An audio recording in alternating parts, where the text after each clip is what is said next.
Hi, hello, welcome to my YouTube channel. இன்னைக்கு நான் மீனாட்சி இட்லி பாட் unboxing பண்ண போறேன்.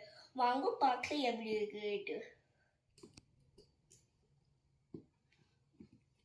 பாருங்க இந்த டீடைல் எல்லாம் இருக்குது.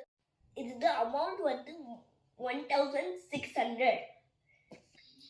இப்போ வாங்க பார்க்கலாம் எப்படி ஓபன் பண்றதுன்னு.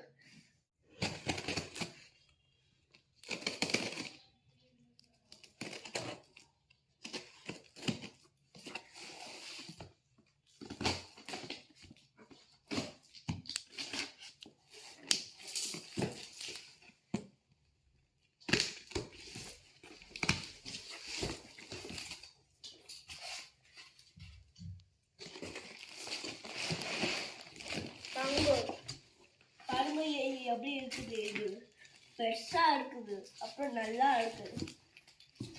இப்போ பாருங்க இது கிளாஸஸ் இருக்குது, சின்ன சின்ன இட்லி கிளாஸஸ். கப் இட்லி இதுல பண்ணலாம். அப்போ வாங்க ஓப்பன் பண்ணிட்டு பார்க்கலாம். பாருங்க நல்லா ஹெவி இருக்குது. இது சாண்ட்விச் பாட்டம். அப்புறம் இது மூடி. இது வச்சுக்கலாம். பாருங்க ரொம்ப வெயிட்டா இருக்குது. இது கூட தான். இது இண்டக்ஷன் ஸ்டவ், அப்புறமா கேஸ் ஸ்டவ் வைக்கலாம். ரெண்டுக்குமே வைக்கலாம். இப்போ இது ஸ்டீமர் ட்ரே. இதுல டோக்லா ஸ்டீம் பண்ணலாம், மோமோ ஸ்டீம் பண்ணலாம், வெஜிடபிள்ஸ் ஸ்டீம் பண்ணலாம், எல்லாக்கும் ஸ்டீம் பண்ணலாம்.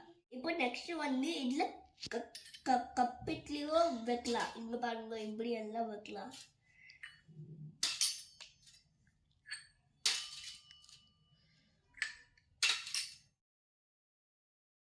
இப்போ இது செட் ஆயிடுச்சு.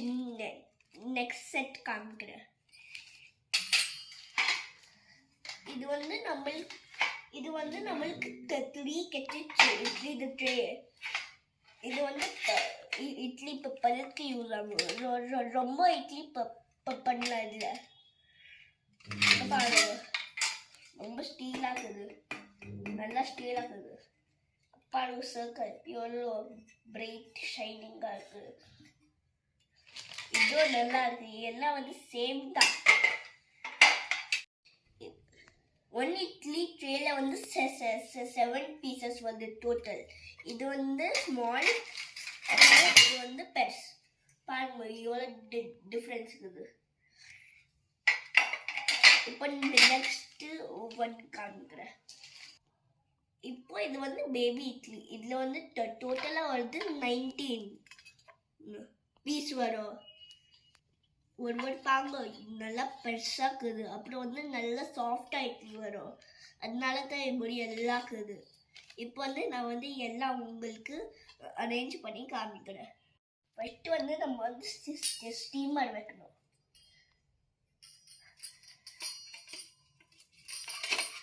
இப்போ இது வேலை இது வைக்கணும். ஒரு ஃபிட் ஆகாது. அப்புறமா கேப் போட்டுங்க. இப்படியாவும் பாருங்க நல்லா சூப்பரா இருக்குது. இது எவ்வளோ வெயிட் ஆயிடுச்சு. இப்போவே இப்போ பேபி இட்லி வைக்கலாம். அப்புறமா பிக் இட்லி வைக்கலாம். அப்புறமா எல்லாம் வைக்கலாம். இப்போ நான் முடிக்கு க்ளோஸ் பண்ணுறேன். இந்த ப்ராடக்ட் சூப்பரா இருக்குது. ஒரு வாட்டி நான் இது கப்பிச்சு உங்களுக்கு செஞ்சு காமிக்கும். உங்களுக்கு இந்த வீடியோ கட்டாயமா பிடிச்சிருக்கிறேன். இந்த வீடியோ பிடிச்சிருந்தாக்க லைக் பண்ணுங்க, ஷேர் பண்ணுங்க, சேனல் சப்ஸ்கிரைப் பண்ணுங்க.